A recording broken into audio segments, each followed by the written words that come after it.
Hai semuanya. Berjumpa lagi bareng Mimin Noba di sini. Mimin ucapkan terima kasih ya untuk para sobat Noba yang sudah memberikan support dan kesetiaannya sampai sejauh ini.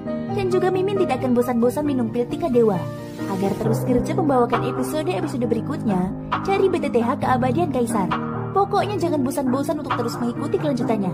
Kalau tidak, Mimin akan membuat kalian tidak bisa tertawa atau menangis. Let's go, mari kita masuk ke dalam ilusi seni radionya.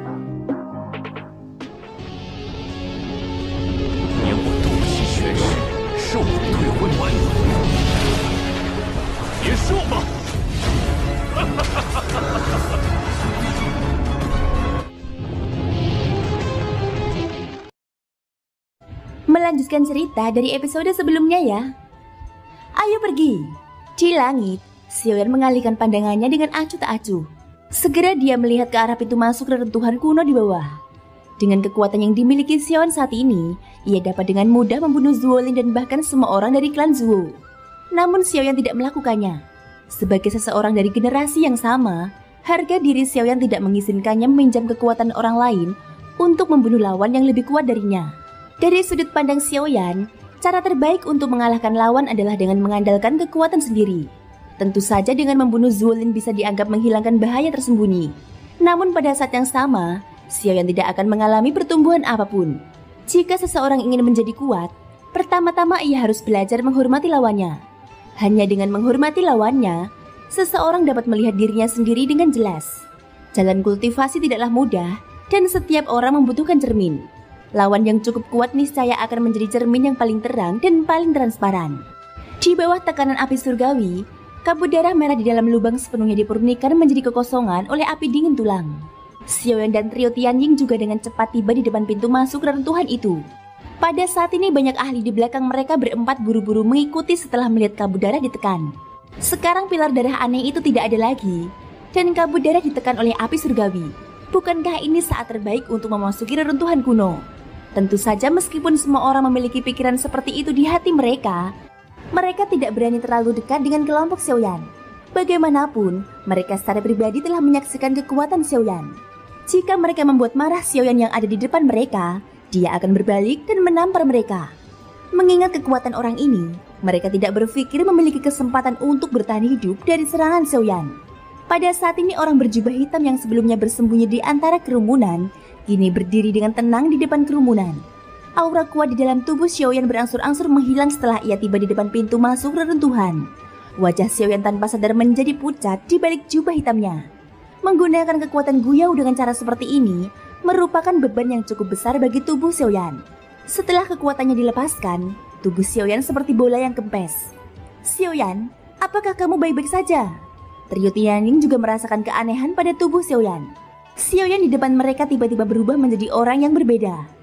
Perasaan ini mirip dengan kekuatan yang ditunjukkan Xiaoyan di luar tembok timur, jauh di dalam pegunungan Silin saat itu. Aku baik-baik saja, aku hanya sedikit lemah. Xiaoyan yang ditutupi oleh jubah hitam menggelengkan kepalanya. Trio Tianying mengangguk sedikit. Mata mereka tanpa sadar menyapu tubuh Xiaoyan. Sayangnya meskipun mereka bermaksud untuk menyelidiki, penyelidikan apapun terhadap aura mereka tidak ada gunanya karena terhalang oleh jubah hitam. Xiaoyan yang punggungnya menghadap mereka bertiga, mengalihkan pandangannya ke pintu masuk yang sudah dekat. Baru ketika mereka mendekati gua bawah tanah yang dalam dan tenang ini, dia akhirnya melihat dengan jelas bahwa ada lingkaran riak spasial di ruang yang rata dengan permukaan. Ini adalah pintu masuk sebenarnya ke reruntuhan kuno. Xiaoyan menghela nafas pelan. Sepasang mata hitam pekat di balik jubah hitam itu sekali lagi menatap ke arah trio Tianying di sampingnya. Ketiga saudara tua, sekarang saatnya memasuki reruntuhan. Setelah masuk, kalian bertiga harus mengikutiku dari belakang. Kita masih belum sepenuhnya menyadari situasi di dalam reruntuhan. Hanya dari formasi besar danau darah di luar, kemungkinan besar ada lebih banyak formasi di dalam reruntuhan. Jika kita tidak berhati-hati, kemungkinan besar kita akan tertanam selamanya di dalamnya. Ucap Xiaoyan. Lagi pula formasi di pintu masuk reruntuhan saja sudah sangat kuat. Tidak sulit membayangkan seberapa kuat formasi di dalamnya. Jika hanya kekuatan Xiaoyan sendiri, dia mungkin bisa mengandalkan keunggulan api surgawi untuk menekan formasi besar danau darah ini. Namun jika itu adalah formasi di dalam reruntuhan, dia tidak berani memastikannya. Selain itu, Guyao telah mengatakan bahwa tindakannya sebelumnya adalah terakhir kalinya dia akan membantu Xiaoyan. Di masa depan, Xiaoyan hanya bisa mengandalkan dirinya sendiri. Oleh karena itu dia harus berhati-hati. Tian Ying dan dua orang lainnya di belakangnya mengangguk dengan ekspresi serius saat mendengar ini. Mereka tentu saja dapat memahami makna di balik kata-kata Xiaoyan dan mereka tidak berani ceroboh. Xiaoyan mengalihkan pandangannya setelah melihat mereka bertiga mengangguk. Ia menghembuskan nafas dalam-dalam. Tubuhnya bergerak dan ia perlahan turun memasuki reruntuhan kuno. Trio Tian Ying mengikutinya dari belakang. Beberapa orang yang dekat dengan kelompok Xiaoyan juga menyerbu begitu mereka memasuki reruntuhan. Tak lama kemudian, sejumlah besar ahli bandi dan bahkan Daudi mengikuti dari belakang. Mereka seperti sekawanan ikan yang baru saja melihat air. Api surgawi putih pekat yang telah menghalangi kabut darah tiba-tiba mengeluarkan suara hembusan dan menghilang sepenuhnya. Segera setelah itu sekelompok besar kabut darah merah tua kembali melonjak keluar dari bawah tanah. Setelah menembus riak spasial pintu masuk reruntuhan kuno, pemandangan yang muncul adalah dunia yang diselimuti kabut putih. Kabut putih susu itu menyelimuti ruang kosong bagaikan awan. Dengan mata telanjang saja, seseorang hanya bisa melihat sejauh 10 kaki di depannya. Pada saat ini di suatu tempat dunia awan berkabut, kabut putih susu tiba-tiba berfluktuasi. Seolah-olah seseorang tiba-tiba melemparkan batu besar ke permukaan air yang awalnya tenang, menyebabkannya bergejolak hebat. Awan dan kabut berhamburan ke segala arah. Seketika sosok yang terbungkus jubah hitam muncul di tempat ini. Awalnya sosok berjubah hitam itu memejamkan matanya rapat-rapat, seolah sedang menunggu sesuatu. Baru setelah beberapa tarikan nafas, mata sosok yang tertutup rapat itu bergetar sedikit dan perlahan membukanya. Tempat ini adalah... Alis di balik jubah hitam itu berkerut dalam. Tatapan Xiaoyan dengan waspada mengamati dunia di sekitarnya. Sedikit keseriusan perlahan muncul di antara alisnya. Dilihat dari penampilannya, dia tampaknya telah memasuki semacam formasi. Sialan, aku tidak menyangka akan bertemu formasi begitu aku masuk. Reruntuhan kuno ini benar-benar tidak mudah ditembus. Dengan ekspresi jelek, Xiaoyan mengumpat dalam hatinya. Seketika mata yang baru saja terbuka perlahan tertutup. Kekuatan jiwa yang luas di antara kedua alisnya dengan cepat menyebar di dunia putih berkabut ini. Jika orang biasa menghadapi situasi seperti ini, mereka pasti akan bergerak ke arah yang mereka anggap benar. Namun Xiaoyan berbeda.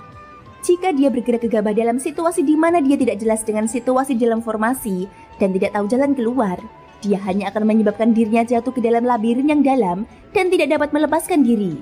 Begitu dia mendarat dalam situasi seperti itu, maka tidak ada yang bisa menyelamatkannya. Oleh karena itu Xiaoyan memutuskan untuk menggunakan kekuatan jiwanya untuk menyelidiki formasi ini. Seperti yang diharapkan Xiaoyan, hanya beberapa menit setelah kekuatan jiwanya menyebar, aura lemah terpancar kembali ke arah penyebaran kekuatan jiwa Xiaoyan. Mata Xiaoyan yang tertutup rapat tiba-tiba terbuka. Ketemu! Kali ini Xiaoyan tidak ragu-ragu.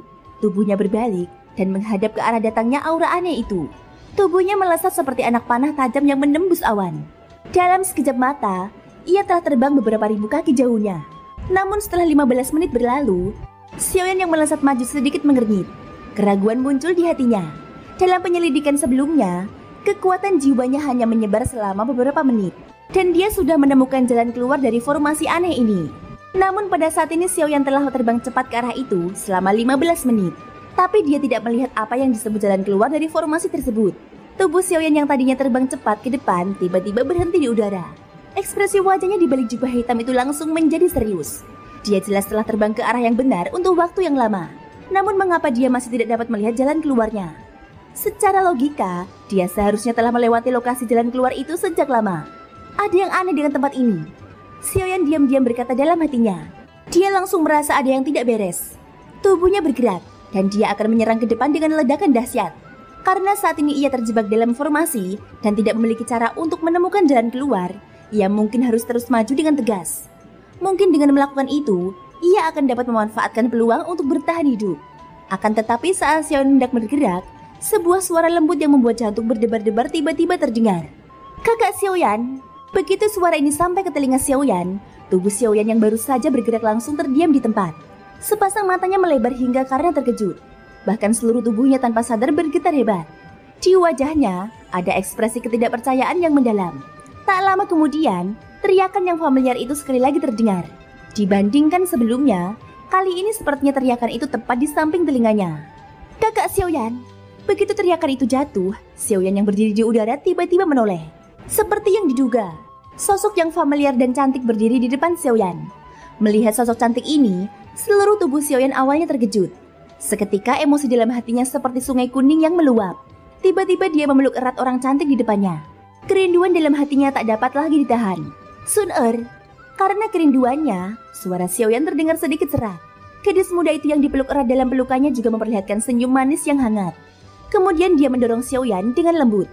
Sepasang mata yang cerah dan indah menatap Xiaoyan di depannya untuk waktu yang lama. Kakak Xiaoyan, ayo kita pergi. Ayo kita pulang. Mendengar ini, Xiaoyan awalnya terkejut dan bertanya dengan bingung. Pulang? Kemana kita akan kembali? Seolah mendengar sesuatu yang lucu. Senyum di wajah manis Sun-er tiba-tiba menjadi lebih indah. Tangannya yang putih seperti batu giok membelai pipi Xiaoyan dengan lembut dan berkata, Kakak Xiaoyan, ada apa denganmu? Tentu saja kami akan kembali ke keluarga Xiao di kota Wutan. Ekspresi Xiaoyan berubah, seolah-olah dia telah memikirkan sesuatu. Lalu bagaimana dengan guru? Selama ini, apakah dia baik-baik saja? Saat kata-kata Xiaoyan terdengar, wajah cantik wanita muda di depannya terkejut. Seolah-olah dia belum pernah mendengar tentang guru ini. Sepasang matanya yang indah tanpa sadar menunjukkan ekspresi bingung dan ragu. Melihat ini, kegembiraan di mata Xiaoyan segera memudar. Wajahnya yang tadinya terkejut karena kemunculan gadis muda di depannya juga berangsur-angsur menjadi acuh tak acuh. Pada akhirnya Xiaoyan masih menggelengkan kepalanya dengan wajah kecewa. Dia menarik nafas dalam-dalam dan melepaskan Sun-er di depannya. Terima kasih telah mengizinkanku bertemu Sun-er lagi. Namun yang palsu, pada akhirnya tetap palsu. Itu tidak bisa menjadi kenyataan. Selamat tinggal, ucap Xiaoyan. Kakak Xiaoyan, apa yang kau katakan? Mengapa Sun-er tidak mengerti sepatah kata pun? Setelah mendorong Sun-er, Xiaoyan membalikkan tubuhnya dan pergi. Tetapi pada saat ini di ruang kosong di satu sisi ada bayangan lain yang melintas cepat. Dia meraih lengan Xiaoyan dan ingin membawanya ke arah tertentu. Pada saat yang sama suara yang akrab dan penuh kehangatan juga memasuki telinga Xiaoyan. Suamiku, ayo cepat pergi. Wanita sebelumnya adalah palsu. Sun-er dan aku tidak sengaja memasuki tempat ini sebulan yang lalu. Kemungkinan besar dia menghadapi bahaya yang sama sekarang. Kita harus segera menemukannya. Suara yang dipenuhi kecemasan memasuki telinga Xiaoyan. Seketika ekspresi wajah Xiaoyan menjadi tercengang. Dari suaranya, itu sebenarnya suara Cailin. Tetapi dia tetap tidak bergerak, tidak peduli seberapa keras wanita cantik di depannya menariknya. Suamiku, ayo cepat pergi. Kita tidak tahu di mana Sun-er sekarang. Kita harus menemukannya sesegera mungkin. Wajah cantik Cailin menunjukkan ekspresi cemas. Tangannya yang lembut mencengkram erat pergelangan tangan Xiaoyan sambil berusaha sekuat tenaga membawa Xiaoyan pergi dari tempat ini. Pada saat ini ekspresi di mata Xiaoyan tampak acuh tak acuh. Namun tatapannya masih tanpa sadar menyapu tubuh indah yang dikenalnya di depannya. Baru kemudian dia menghirup udara dalam-dalam. Dia menggelengkan kepalanya dan perlahan berkata dengan nada tenang namun tegas. Lepaskan, kamu bukan Cailin. Si cantik jelita di hadapannya itu langsung terdiam saat kata-kata itu terucap. Baru setelah beberapa tarikan nafas, ia perlahan melepaskan tangannya yang mencengkeram pergelangan tangan Xiaoyan. Tak lama kemudian, kabut di sekitarnya dengan cepat berkumpul di sekitar Cailin. Dalam sekejap mata, sosok di hadapan Xiaoyan telah berubah menjadi sosok manusia yang samar-samar, yang wajahnya tidak dapat dilihat dengan jelas. Pada saat yang sama, suara perempuan yang agak acuh tak acuh dan tidak dikenalnya keluar dari mulutnya. Bagaimana kamu menemukannya? Kata sosok itu. Xiaoyan menatap tajam ke arah gumpalan kabut di depannya yang tampak seperti manusia. Kamu, formasi ini benar-benar telah melahirkan spiritual. Ucap terkejut Xiaoyan. Dia pernah mendengar tentang keterampilan bertarung yang berubah menjadi roh. Tetapi dia belum pernah mendengar tentang formasi yang dapat melakukannya. Jika memang demikian, bukankah dia akan berada dalam bahaya jika orang di depannya ini ingin menyerangnya? Gumpalan kabut putih krem itu sedikit membumbung setelah kata-kata Xiaoyan diucapkan. Keadaan segera menjadi sunyi. Namun segera setelah itu, tawa lembut dengan makna yang tidak diketahui terdengar dari kabut itu.